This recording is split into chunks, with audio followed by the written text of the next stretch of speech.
안녕하십니까. 저희가 막 2시간 정도에 걸쳐서 대법정 466호 법정에서 한 300분에 달하는 참관인들과 함께 저희가 불꽃 튀는 삼성의 차명에 난 제3차 기일 재판 공판을 저희가 참관하고 나왔습니다.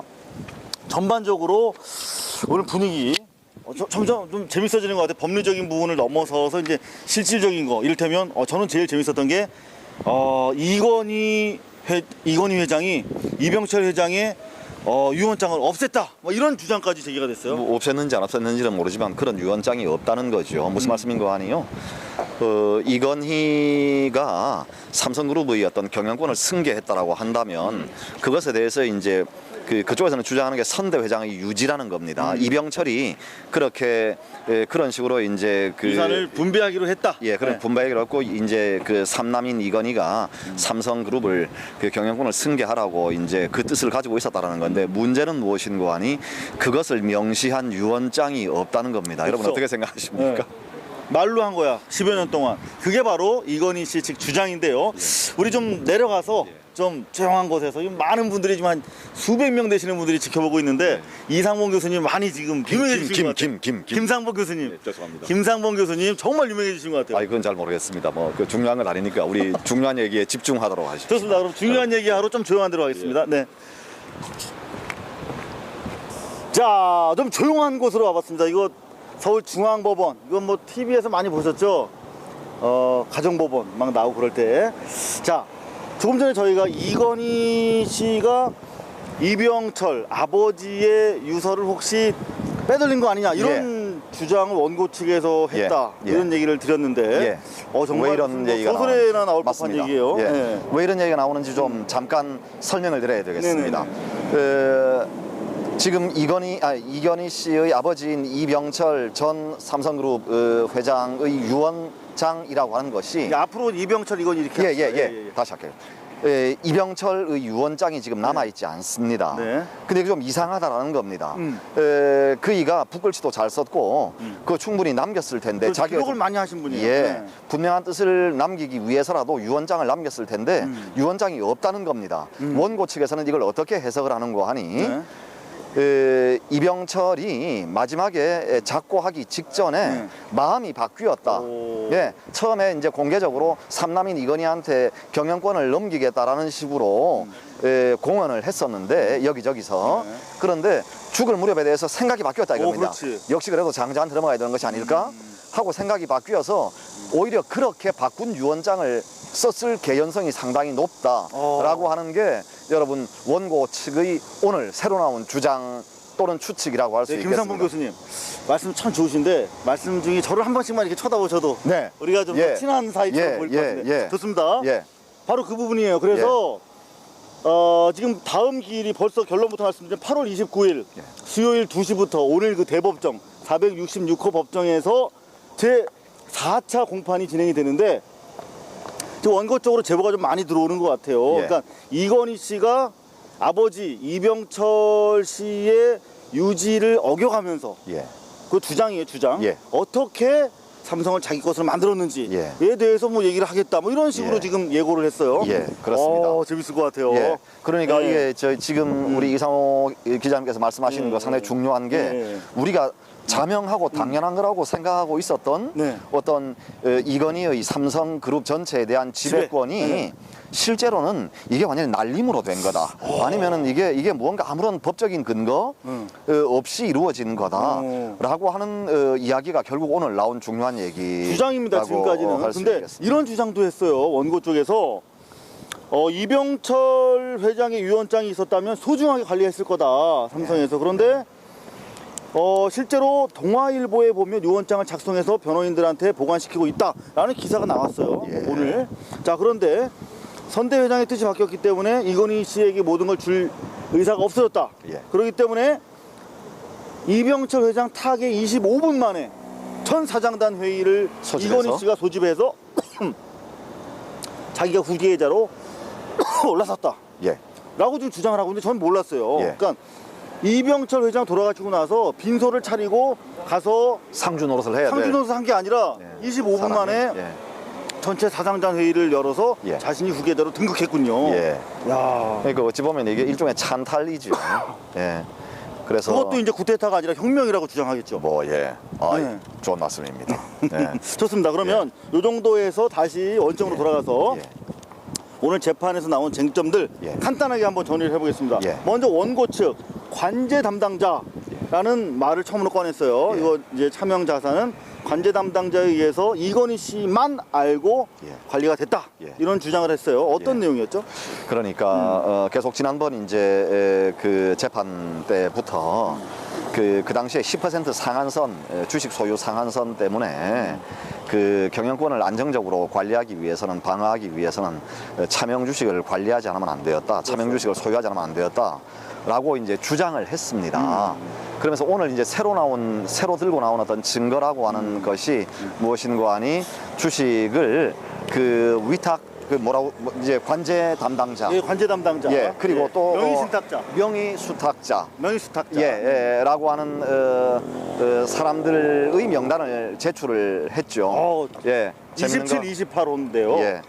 야, 재밌는 건 그 사람들이 정말로 이게 그러니까 누구누구 이름으로 이제 삼성생명의 주식을 가지고 있었다라고 하는 건데 그 사람들이 정말로 이거 내 거야 아니야 이거 왜 내 건데 이건희 거라고 우기냐라고 말을 하면 이거 어떻게 되는 건지 그것도 문제고 명예수탁이라고 하는 게 진짜로 이게 이건희의 이 차명 주식인지 아니면 그 사람들의 것인지 사실은 아무도 모르는 건데 그걸 가지고 와서 이게 증거라고 내미니까 재판부도 상당히 좀 이렇게 당혹스러운 상황이었죠. 또 하나 더 있었어요. 상속재산 분할 합의서. 예. 그러니까 이렇게 나누고 나머지 다 이건희한테 몰아주기로 예. 이렇게 하기로 형제들 간에 협의를 했다. 그리고 예. 그 증거로 예. 상속 분할 합의서. 합의서가 있다라고 하고 실제로 예. 그 서류를 증거로. 오늘 최초로 예. 피고 측이 제출했어요. 예. 근데 원고 측이 보니까 서명도 안 돼 있고 서명란에 일단 너무나 허접하다. 예. 예.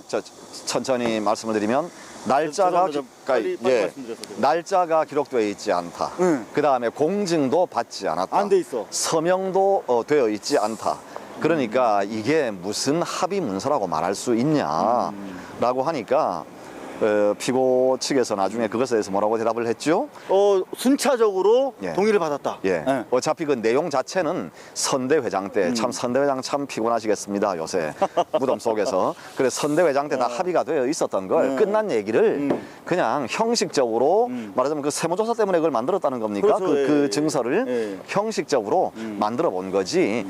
증거라고 내놓으면서도 동시에 또 한 입으로 증거라고 말을 하면서 다른 입으로는 그것은 폼으로 갖는 거다 이 얘기죠. 그러니까 외부용이다 라고 하는 얘기를 동시에 하고 있으니까 그걸 믿으라는 건지 우리 보고 아니면 믿지 말라는 건지 사실 나와서도 좀 어지럽습니다. 그런 내용이 또 있었고 야 오늘 뭐 이런 몰상식한 주장이 어디 있느냐 막 이렇게 또 피고 측에서 논문을 잘못 인용하지 않았느냐 그랬더니 막 설전이 있었어요. 그리고 뭐 지난번에 뭐 도둑놈 논리 이런 얘기 했는데 PT는 진짜 그야말로 점점 도를 지금 도가 심해지고 있어요. 김상봉 교수의 요점. 네. 쌍방이 뭐라고 말을 하든 여러분 우리 부모님이 돌아가시고 나면 남는 재산이 있지 않습니까? 그럼 형제들이 여럿이 있단 말이에요. 그럼 부모가 사사로이 어떤 내가 사실은 부모 입장에서 첫째 딸이 제일 예뻐 또는 막내 아들이 제일 예뻐 할 수 있잖아요. 그 마음으로는 죽기 전에 늘 그렇게 생각할 수 있습니다. 막내 아들한테 내가 다 재산을 주고 싶다. 마음은 가질 수 있어. 가질 수 있어요. 근데 여러분 여기서 이 논점, 굉장히 결정적인 논점이 무엇인가 하니 뭡니까? 그 주관적인 부모의 의지는 법 앞에서는 아무런 의미가 없습니다. 엄마 아빠가 확실한 유언을 남기지 않으면 어떻게 된다고요? 상속법이라고 하는 것은 그것은 그냥 법적인 비율에 따라서 분배하게 되어 있는 것입니다. 그런데 그 지금 피고 측의 입장은 그 분배의 비율을 삼성이라고 하는 삼성그룹 전체라고 하는 재벌 기업을 그 경영하기 위해서 그 경영권을 유지하기 위해서 완전히 한꺼번에 그러니까 법에 규정된 상속 비율을 무시하고 이건희한테 전부 다 주었다라는 거고, 그것을 다른 공동상속인들도 동의해 주었다라고 하는 건데, 공동상속인들이 동의해 준 적이 없다라고 말을 하니까 이게 이제 갑갑해진 거예요. 그래서 계속 주장하는 것이 선대 회장의 유지가 그거였다라고 하는 이야기인데, 그게 선대 회장의 유지가 여러분 법 위에 있습니까? 아니죠. 김정일이 북한의 법 위에 있는 건 저는 잘 알고 있어요. 그래서 김정은한테 물려준다? 이건 뭐 그렇게 하면 되는 거죠, 자기들끼리.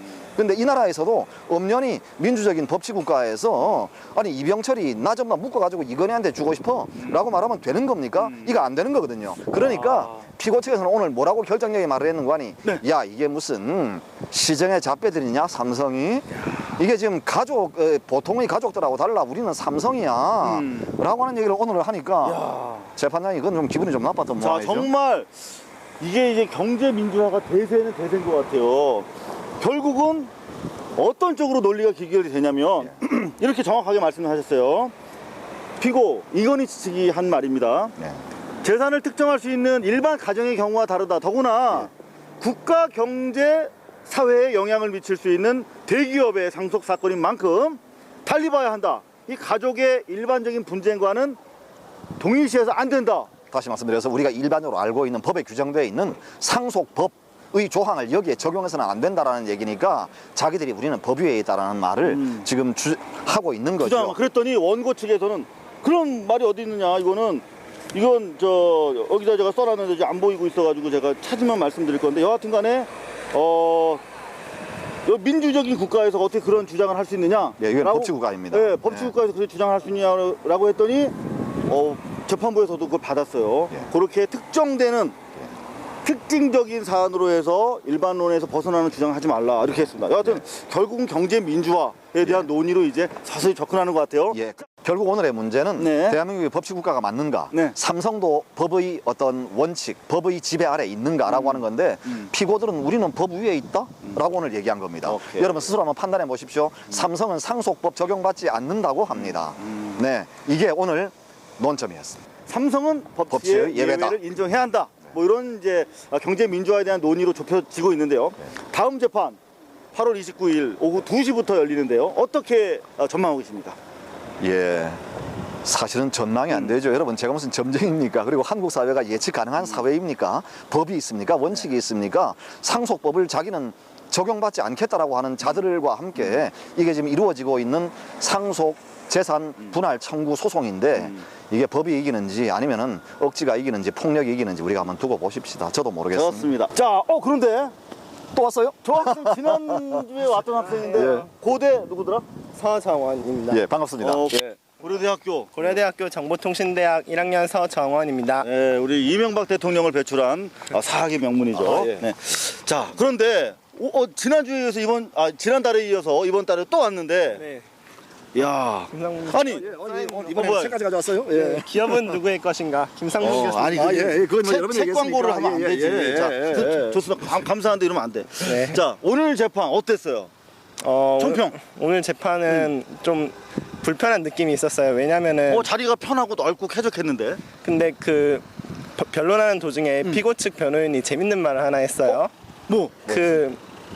피고 측 변호인이 차명 주식에 대해서 코멘트를 하면서 그 선대 회장이 살아 돌아온다면 과연 자식들에 대해서 어떤 평가를 내리겠는가, 이건희 회장을 그 차명 주식 때문에 야단을 치겠는가, 아니면 그걸로 회사를 키워서 잘했다고 칭찬을 하겠는가. 맞아. 그런 질문을 던졌는데 답이 뭐였죠? 아니, 답은 없었습니다. 네. 우리 보고 생각해 보라는 건데. 근데 그들이 원했던 답은 아마 부자였겠죠. 좋습니다. 여하튼 그 답은 재판부가 내리는 것도 아니고 원고 피고가 내리는 것도 아니죠. 바로 국민들이 여러분들 앞으로 있을 대통령 선거에서 내리시면 되겠습니다. 자, 기왕에 아주 고맙게 이렇게 책을 가져왔는데, 이거 서로 자기 책 얘기하기 그렇고 바꿔서 한번 얘기를 해볼까요? 제 책은 많이. 네, 우리 앞으로 가셔서. 여러분, 이거 이제 많이 좀 이렇게 관심 가져주십시오. 우리 이상호 기자님께서 그동안 정말 온 몸으로 부딪혔던 이 X파일, 삼성 X파일입니다. 이걸 여기에서 아주 적나라하게 모두 폭로하고 있는 책입니다. 그래서 우리가 지금 모르고 있는 게 너무 많아요. 예? 그래서 이건희가 유언장도 없이 자기가 그냥 자기 이마에 삼성 회장이라고 이렇게 이름표 갖다 붙였다는 것도 오늘 처음 나온 얘기인데 모르는 일이 너무 많은데 알아야지 이깁니다. 혹시 예. 이 책 읽어보셨어요? 아, 예, 저도 이제 집에 가서 재미있습니까? 없습니까? 예, 너무 재미있어요. 오케이, 좋습니다. 저는 우리 김상봉 교수님의 기업은 누구의 것인가를 선전해드리겠습니다. 노동자들 그리고 종업원들, 직장인들, 근로자들 뭐라고 부르든 상관없습니다. 바로 여러분들이 회사의 부가가치를 읽어내는 주인입니다. 그런데 내가 왜 주인이 아니라 이렇게 혹사당하고 내 권리를 스스로 빼앗겨야 하지?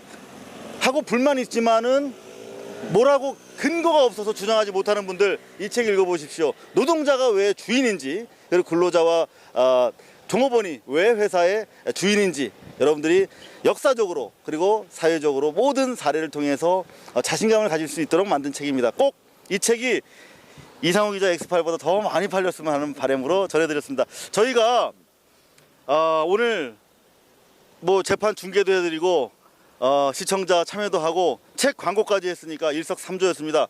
다음 시간도 여러분 기대해 주시기 바라고 우리 김상봉 교수와 함께하는 삼성 재판 현장 중계는 계속됩니다. 감사합니다. 우리 발로 인사할까요? 하나, 둘, 셋!